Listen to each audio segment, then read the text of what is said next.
Alors, je vais demander au général s'il veut bien revenir aussi sur la scène, puisqu'il nous reste à peu près 10 minutes avant le déjeuner pour que vous puissiez poser vos questions aux deux intervenants. Alors, y a-t-il des questions? Professeur Magnaï. Merci. Je voudrais juste plutôt faire deux observations pour le dernier intervenant, parce que je le maîtrise mieux que ce qui a été dit dans la première intervention. La première, c'est que les armées déjà de l'Ancien Régime, il vaudrait mieux dire les régiments, étaient largement touchés par la franc-maçonnerie. Et que les loges militaires constituent un vrai réseau pour deux raisons. Un, c'était quand même un des lieux où la noblesse se retrouvait dans un partage, moins des valeurs d'ailleurs que de la célébration de leurs propres vertus, et c'était un lieu d'une possible ascension sociale, c'est-à-dire très modérée, qui permettait à des gens qui n'étaient pas de haute extraction de fréquenter quelques-uns des personnages plus importants. Mais enfin, n'exagérons rien. Et ces loges militaires étaient quand même très séparées des loges civiles pendant toute la fin de l'Ancien Régime. Et cela a continué même sous l'Empire, lorsque la franc-maçonnerie s'est reconstituée, puisque, évidemment, pendant la Révolution, elle s'est sabordée. Elle n'a pas été ni au premier rang des conquêtes républicaines, ni un mouvement actif. Elle s'est reconstituée sous Napoléon, sous l'autorité de Cambacérès, dont on sait qu'il adorait les pompons et les cordons. La deuxième chose que je voulais dire, c'est qu'il y a un élément qui aujourd'hui n'est pas présent dans notre esprit spontanément, c'est que de la Révolution jusque dans les années 30 du XXe siècle, c'est l'armée qui maintient l'ordre en cas de désordre dans la nation. Il n'y a pas de police. Ce n'est pas la petite police de Bonaparte, devenue Napoléon, qui va changer les choses. Et on n'est pas étonné aujourd'hui, quand même, quand on regarde les images, de voir que, par exemple, les grèves sont brisées par les militaires. On sait, nous, dans ce midi, comment les viticulteurs en colère en 1907 se sont affrontés au 7e de ligne, au 17e de ligne, qui a renversé les crosses des fusils. Et donc c'est très important, me semble-t-il, de rappeler que lorsqu'elle n'était pas en campagne, l'armée était considérée comme la représentation de la force interne pour assurer l'ordre, ce qu'elle a perdu relativement tardivement, puisque même la séparation de l'Église et de l'État se fait de manière douloureuse quelquefois avec des militaires qui sont présents pour, par exemple, les inventaires. Et il faut attendre pratiquement l'après-Première Guerre mondiale et encore plus pour voir créer une police civile, d'abord municipale, puis nationale, avant qu'aujourd'hui nous soyons habitués à l'idée que la police, c'est pas pareil que l'armée. Merci. Oui, alors. C'est bon. Alors, sur la maçonnerie, je ne reviens pas, je partage tout à fait votre point de vue. Sur la question du maintien de l'ordre, je rajouterais peut-être deux points. Alors, évidemment, sur le temps long, ce que vous dites est tout à fait valable. L'épisode révolutionnaire et napoléonien est un petit peu différent, dans le sens d'abord où c'est le moment de structuration de la gendarmerie.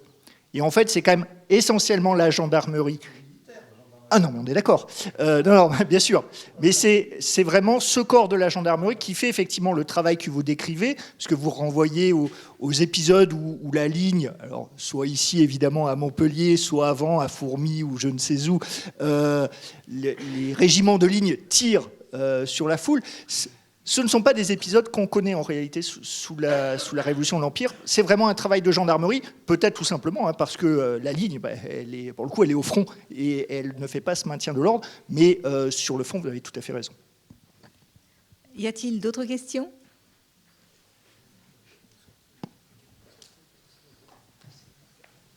Simplement une précision. Je ne sais pas ce qu'elle vaut, mais enfin, vous parliez de la gendarmerie. Qui est intervenu en 1907, si ma mémoire est bonne. Il se trouve que j'ai été hospitalisé à Desgenettes à Lyon en 1961, et il y avait un vieux lieutenant de gendarmerie qui me dit « Ah, tu es de tel endroit. Ah, j'ai chargé les grévistes, donc c'était en 1936, et on les chargeait à coups de plat de sabre. Et il me dit « Ces salopards, ils nous cisaillaient les tendons des chevaux. »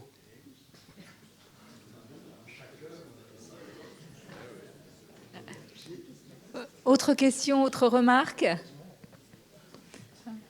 Bon. Alors moi, j'avais une question peut-être un peu provocatrice pour, à la limite pour vous deux, et pour le général en particulier. Voilà, j'ai eu un certain nombre de discussions avec des officiers qui s'étonnaient que l'école ait choisi d'inscrire dans sa grande mobilisation, comme intitulé, grande mobilisation pour les valeurs de la République, en mettant la République, et on me dit... pourquoi avoir, je veux dire, la République? D'abord, on n'a pas eu qu'une République, c'est la référence à quelle République avec cet questionnement. Et puis, on me dit, pourquoi est-ce que finalement, ne pas avoir plutôt dit les valeurs de la nation? Voilà. Hein. Donc, bon, alors, bon, moi j'ai mes éléments de réponse personnels, mais j'aimerais connaître les vôtres. Vous voulez que moi je réponde à la question? Peut-être tous les deux. Voilà. Parce que c'est une question d'historien. Et de philosophie politique aussi. Hein, voilà.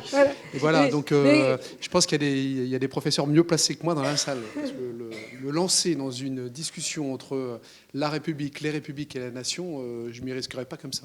Mais je pense qu'il y a un point clé à bien voir, et ce que j'ai essayé de faire montrer dans l'exposé, c'est qu'on est quand même assez désinhibés, nous, actuellement, avec je dirais, toute cette sémantique ou toute cette réflexion-là. C'est-à-dire, on essaye très concrètement de prendre en compte les jeunes qui arrivent chez nous, qui sont de divers horizons, de les former et d'être capable à la fois d'en faire entre guillemets des bons citoyens, c'est-à-dire d'autant plus qu'on leur donne des armes et qu'on leur demande de les utiliser, et donc à la fois des bons citoyens et des bons citoyens parce qu'on leur demande d'être des bons soldats. Je veux dire, après le reste, savoir s'il fallait parler de nation, des valeurs de la République, etc. Je dirais, excusez-moi de répondre aussi franchement, mais c'est secondaire. C'est pour ça qu'après, l'armée française a plein de colloques et s'adosse après avec des universitaires. Il y a l'école de guerre, il y a quand même d'intervention de beaucoup de professeurs d'histoire, de plus en plus de philosophes aussi, voilà, pour mettre peut-être une chair conceptuelle à ce que nous, praticiens, on vit par l'intérieur. Ce qui ne veut pas dire que pour autant on évacue la question des valeurs, parce que comme je l'ai dit tout à l'heure, sur la relation des valeurs, on vit avec, donc on ne l'a pas évacuée, mais on ne la théorise pas. Voilà. Deux mots rapides, mais pour le coup, je pense que c'est vraiment mon collègue qui est plus compétent sur le sujet. Moi, je crois vraiment que la question qui se pose en arrière-plan de cette distinction, c'est la question de l'institutionnalisation.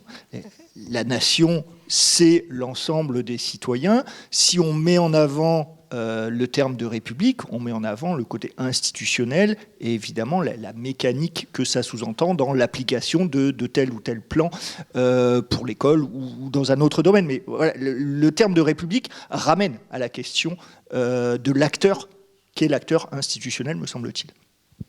Merci. Je crois... Ah, et un professeur. Oui, allez-y. Puisqu'on cite les professeurs de droit et de sciences politiques, c'est... Comme disait Madame Sévigné, il n'y a rien de plus distingué que cela. La nation et la République, c'est deux concepts différents. La nation est un concept politique qui peut avoir un sens juridique. Par exemple, le national, c'est quelqu'un qui bénéficie de certains droits. Mais le mot nation est d'abord un concept politique qui permettait, à la fin de l'Ancien Régime, d'imaginer qu'on pouvait dépasser le séparatisme et les différentialismes des provinces, des habitudes, des particularismes, et créer une unité politique, et peut-être même culturelle, autour du français, autour même à l'époque de la religion catholique. Et la nation ainsi constituée en 89 reste monarchique. Elle n'est pas identifiée à l'idée de république. Il faut attendre 92 pour passer en république. La république, c'est une des formes juridiques que peut prendre la nation, mais la nation, elle a été monarchique, elle a été impériale, elle a été républicaine, puis à nouveau monarchique. Et au fond, je crois que si nous défendons aujourd'hui la république, c'est parce que, grosso modo, la nation est constituée, mais la République, elle est toujours en œuvre, parce qu'il n'est pas sûr qu'elle fonctionne exactement comme on le souhaiterait. Merci, professeur. Je crois que... Ah, j'ai encore une question là-bas.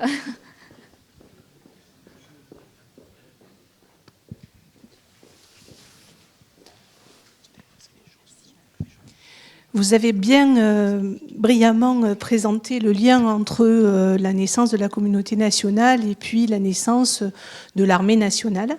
Et il y a quelques années, un de nos présidents de la République a renoncé au service militaire obligatoire.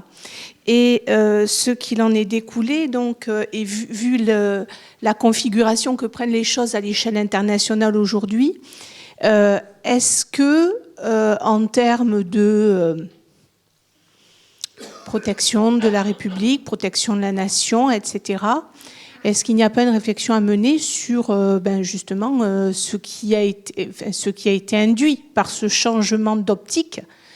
En d'autres termes, est-ce que le lien entre l'armée et la nation n'a pas été un petit peu peut-être distendu du fait de ce changement de prisme? Je sais pas, vous voulez répondre? Moi, je pense qu'on aura chacun notre réponse, effectivement. Moi, ce qui me frappe, et pour le coup, c'est l'observateur, quand même au contact assez fréquent des armées qui répond avant tout, c'est que je crois que cette réflexion, elle est très présente, et pas simplement depuis les attentats de l'année dernière ou des événements qui font réapparaître quelque chose qui avait été un peu oublié quand même, qui était la dimension de la menace qui peut peser sur la nation, justement, et donc la nécessité de sa protection. Je crois que cette réflexion sur le lien armée-nation, il existe depuis la suspension du service en 1997, mais la difficulté, je pense, c'est de trouver la bonne forme qui corresponde au monde d'aujourd'hui, parce que malgré tout, tout le monde est d'accord théoriquement sur l'importance du lien entre armée et nation.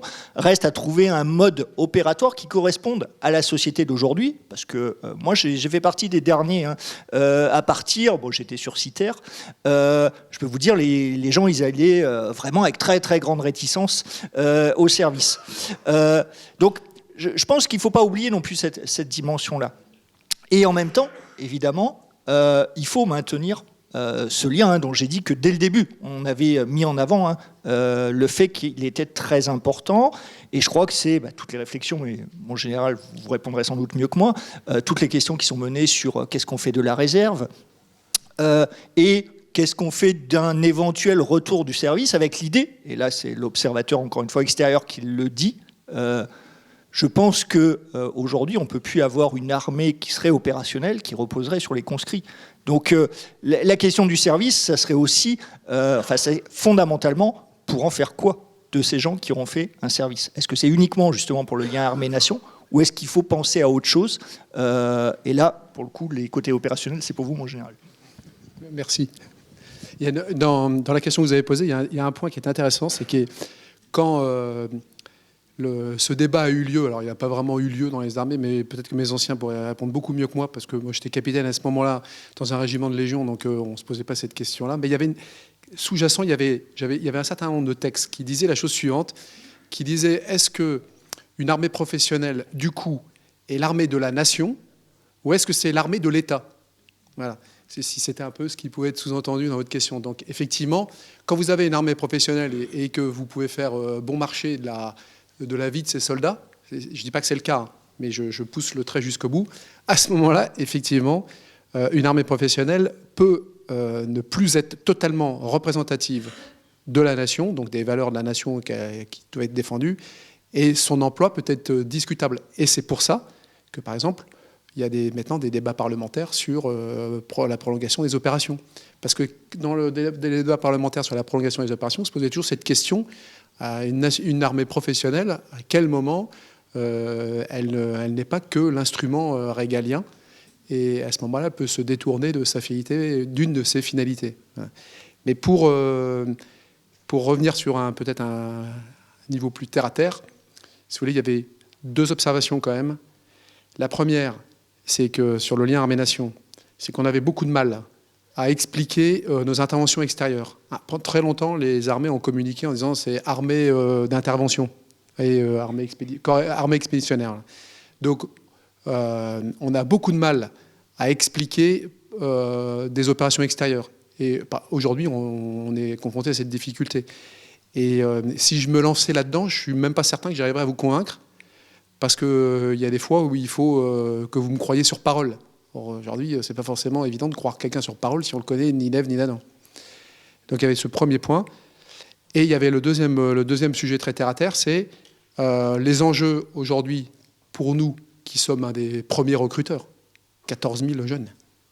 Donc l'enjeu, c'était quand même, est-ce qu'on trouvera aujourd'hui et demain, dans notre pays, on va dire 14, 15, 16, 17 000 jeunes, prêts à s'engager pour leur pays et à mourir si on leur demande.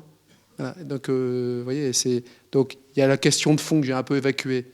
Armée professionnelle risque de devenir un outil régalien et non pas une armée de la nation. Mais là, il y a plein de débats. Et finalement, la décision de remodifier la Constitution, pour laquelle le chef des armées, qui est le président de la République, ne peut pas prolonger une opération s'il n'en a pas l'assentiment de l'Assemblée nationale. Ça protège quand même un peu, puisque ça remet un débat national. Voilà. Mais les deux enjeux les particuliers pour nous, c'est de convaincre de notre action et continuer à recruter. Bien. Bon. Encore une autre question peut-être si... Voilà. Madame.